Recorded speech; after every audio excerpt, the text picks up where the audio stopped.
to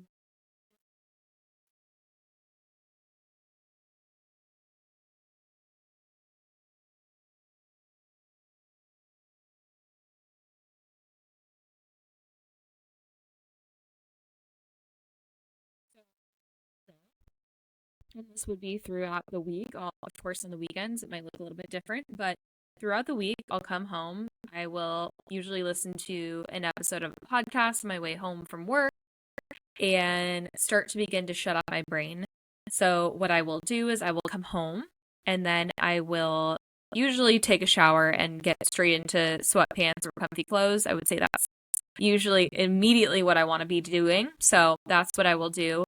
If I don't do that immediately, I may be going on a walk. I am so fortunate to live very close to the beach, so I will go on a quick walk and watch the sunset. I'll do that occasionally. Usually, I do walk in the morning, so I don't necessarily feel the need to walk both morning and night, but I do that sometimes. And I find that when I'm able to do that, I actually am able to transition into the evening time even more smoothly than if I don't. There's something just about getting some of that last bits of energy out, seeing the sunset, and allowing the eyes to kind of start to drift off a little bit. So beyond that, I also will turn off the overhead lighting. I am allergic to overhead lighting and I kind of hate it. So what I'll do is I will dim the lights in my apartment and then also turn on some salt rock lamps. So I have one bigger one, so I'm sure you've seen all over Amazon, TikTok, people use them a lot. It just has this really soft ambient lighting that gets you to a calmer place versus these crazy overhead lighting. So once the sun begins to set, which usually is around 5:36 or so, I will draw the blinds and then turn on the salt rock lamps to begin my nighttime routine. And I also have these cute little plug-in night lights as well that are salt rock lamps. So I have those all around. And at this point, everything's low, dim, quiet, and calming. And then I will also bring in some type of incense. So I have some Palo Santo here. So usually I'll light this and just let that simmer. Technically, Palo Santo is to invite in energy. So technically, I believe it's better for the morning time, but I use it all times of the day because I just love the smell. And then I also have some incense as well that is lavender scented. So I'll do that too in case I want to just set the mood and start to relax. So once I've done that, I then am usually starving. So I will go ahead and make dinner. And dinner on a weekly basis looks different. So, if you are a listener of the podcast, I generally try to prioritize protein. So what that might look like is a Fab Four concoction of some sort. So Kelly LeVeque is the holistic nutritionist that I follow, and given these guidelines, it makes it very easy for me to decide what I want to make. So I usually follow whatever it is that I'm in the mood for that night, and I do plan ahead, so sometimes this isn't always spot on, but I will give today for example. So I decided that I wanted to make fish tacos. It's a very random craving, but I decided I wanted fish tacos, so I went to Trader Joe's earlier today, and I got some stuff to make not fish tacos, but actually fish taco bowls. So within the Fab Four protocol, it's protein, fat, fiber, and greens.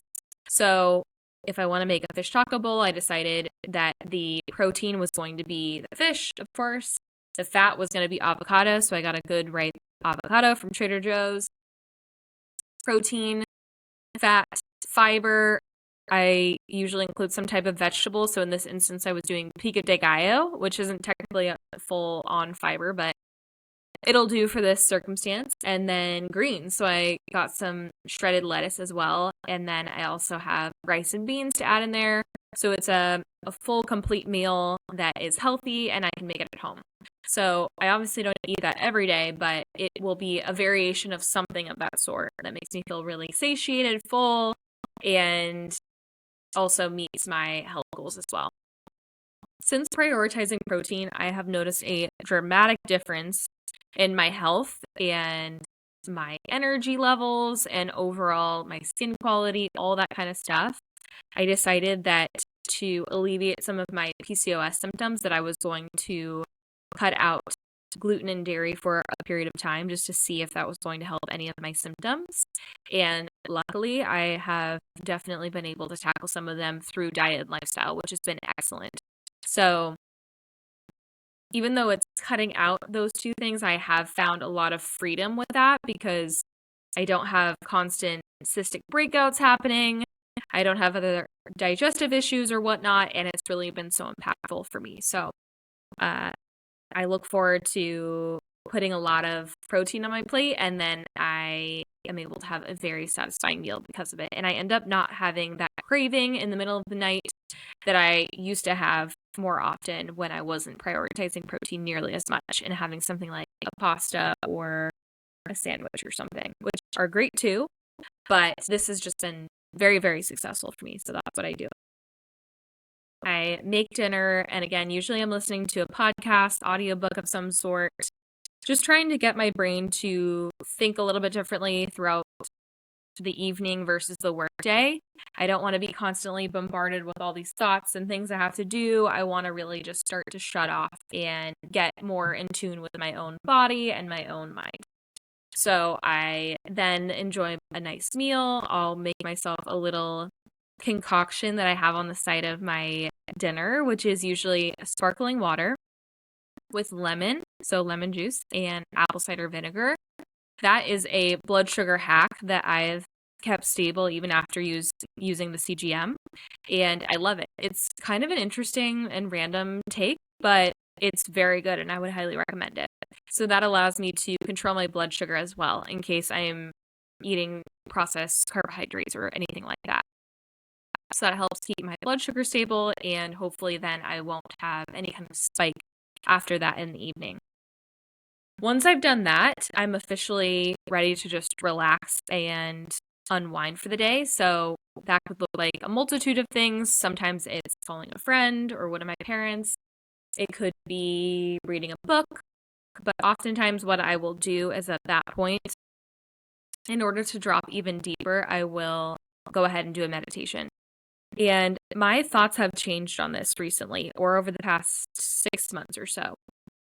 I think there is a lot of lore in the morning routine space that you have to meditate in the morning and that's the way you do it and you have to sit for 20 minutes. I'm here to dispel that myth. I don't think that is necessary. I think you have to find what works for you. For me, doing a meditation in the afternoon, evening is just what's most consistent and allows me to kind of shut off because if you know me, I just love to be doing things at all times, but that's not the time or space to be doing that. So I will drop into one of the meditations and I use To Be Magnetic. And To Be Magnetic is a meditation platform. But to me, it's so much more than that. It's not just that. It's really a way that I can connect to my desires and what I want in my life. And so this is when I reconsider and think about what I really want to bring in, what kind of energy I want to radiate the next day, that kind of thing. So I will do a meditation and I actually go into my walk-in closet. Don't get it twisted. My apartment is not very big, but I do have a walk-in closet. And so I will go in the walk-in closet. I will put on an eye mask that completely blocks out all the light. Put a weighted blanket on me. Usually I have a pillow and put on my headphones. So I'm like completely immersed in this meditation. And usually they last anywhere from 15 to 30 minutes. The 30 minutes plus ones really get you very deep into a meditative state. And in my experience, I've tried all kinds of different modalities of meditation, and this one has been the most successful by far.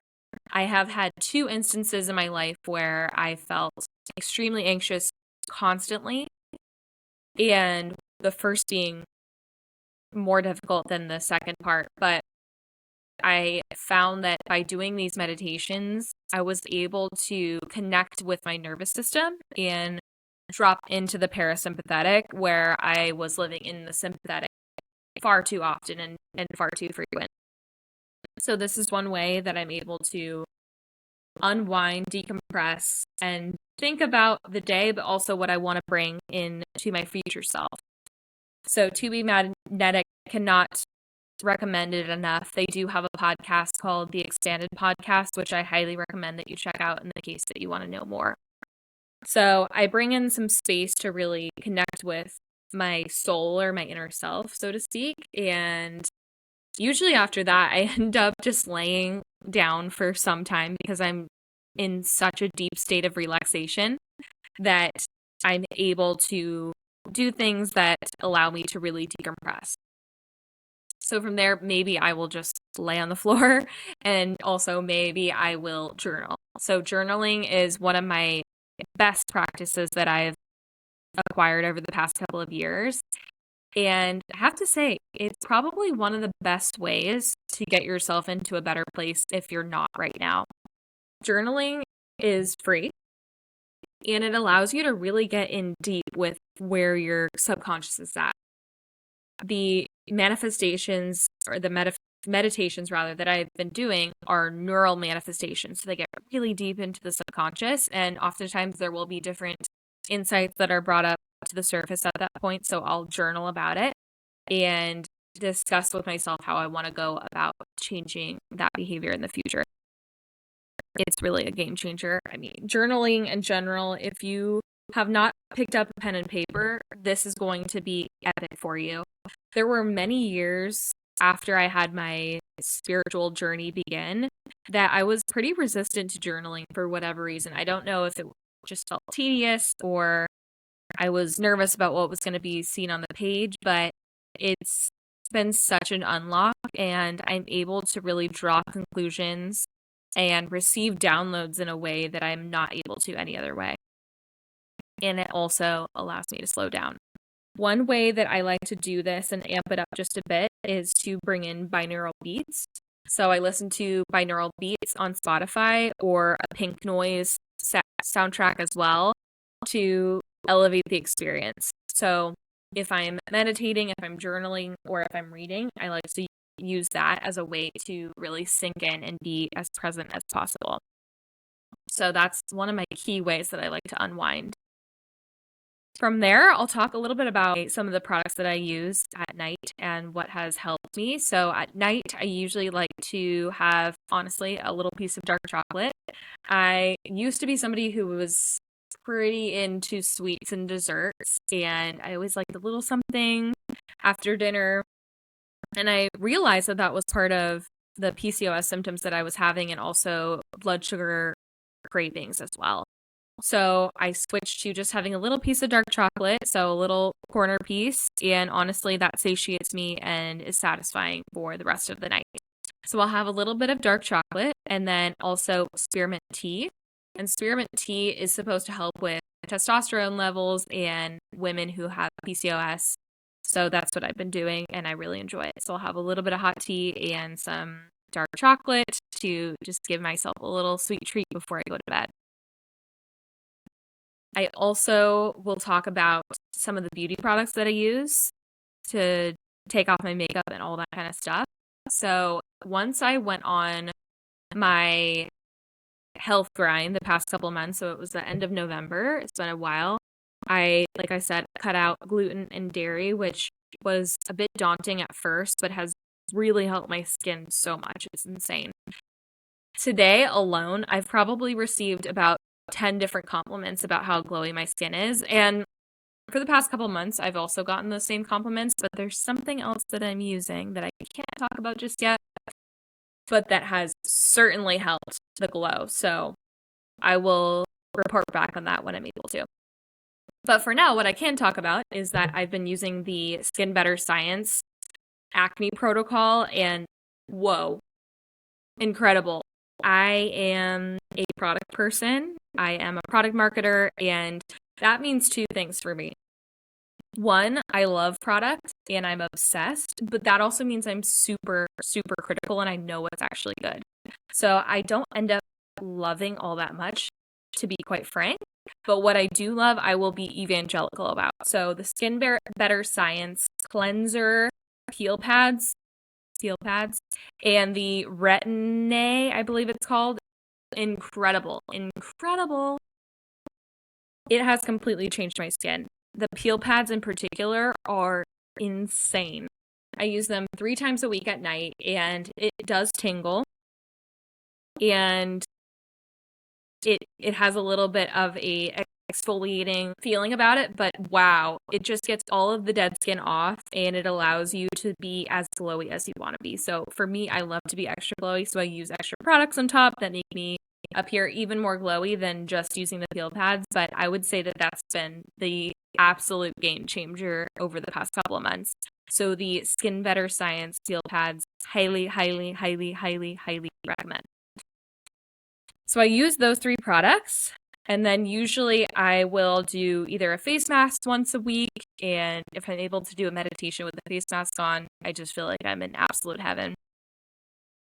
I also will do usually like an everything shower after work, and it just makes me feel so good, clean, and ready for the next day. And oftentimes I'll also blow dry my hair if I need to, and do any other beauty related things at that point if I feel necessary.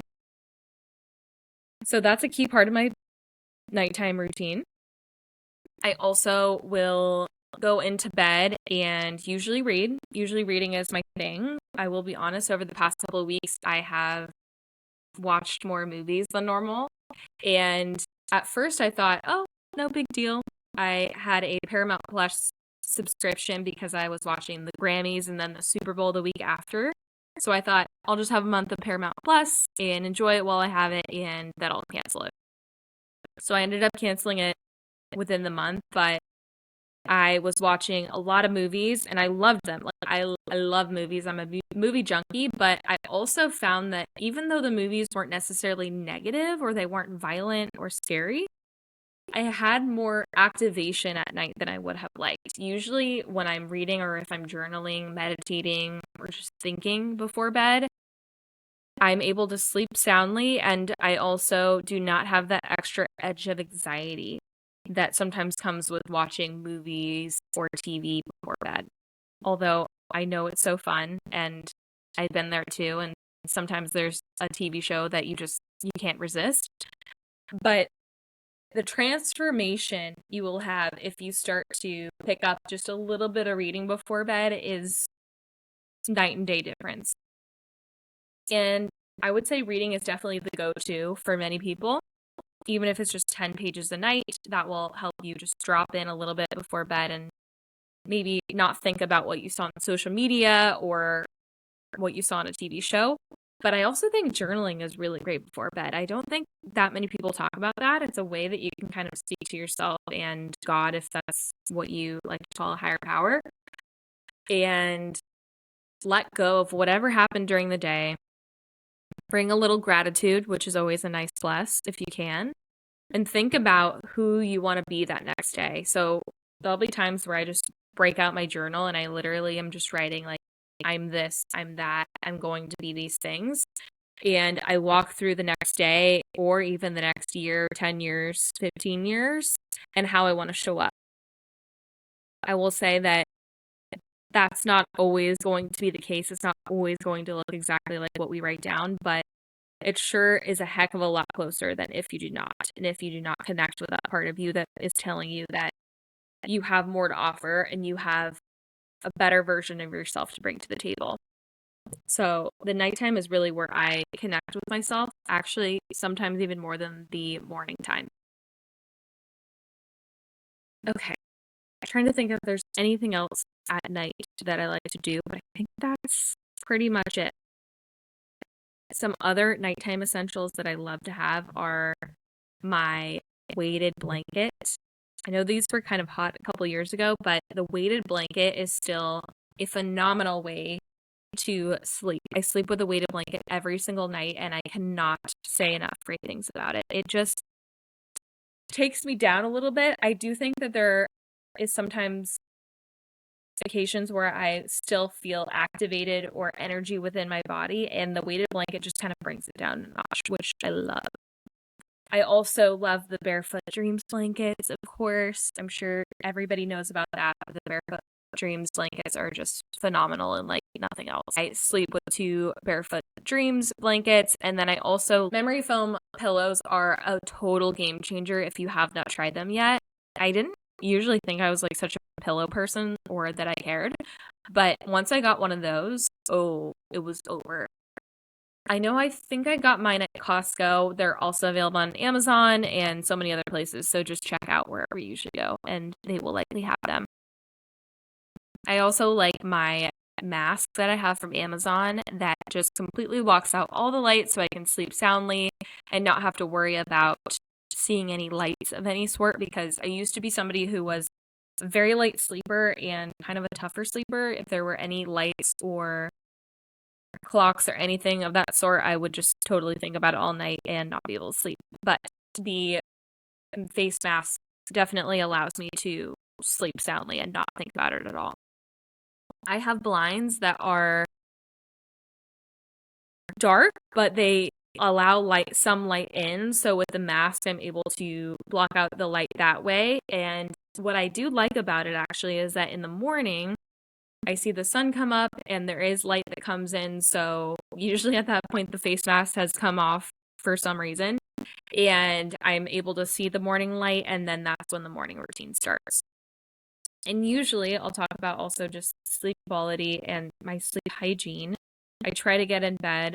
If I'm able to get into bed by 9 p.m., that's perfect. I am an old lady and I love to go to sleep. Sleep is one of my absolute favorite pastimes. So I'll try to get into bed 9:30, depending on what I have going on that day. And I love to sleep for 8 to 9 hours if I can. 8 is great. 9 is even better. So I will sleep and try to be very consistent with the amount of time that I sleep every night and also the time that I go to bed and wake up.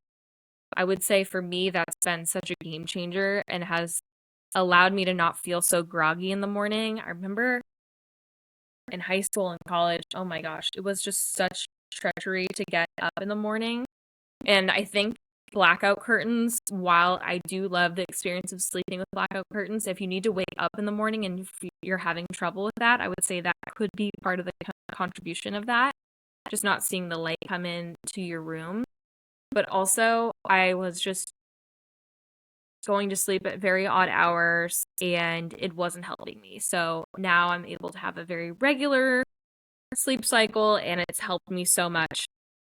Oftentimes I'll even wake up before my alarm and it's no big deal. I also put my alarm on the Apple app that wakes you up gently, so it's not a huge fire alarm in the morning. It's chimes, I think I have it too. And I never feel disturbed by that in the morning. So that's key. If you don't want your cortisol to spike, have a alarm on your phone that doesn't sound like a radar or an alarm going off, something more soothing and calming. But I do know some people have a really hard time getting up, so maybe not for everyone, but for me, that's so much.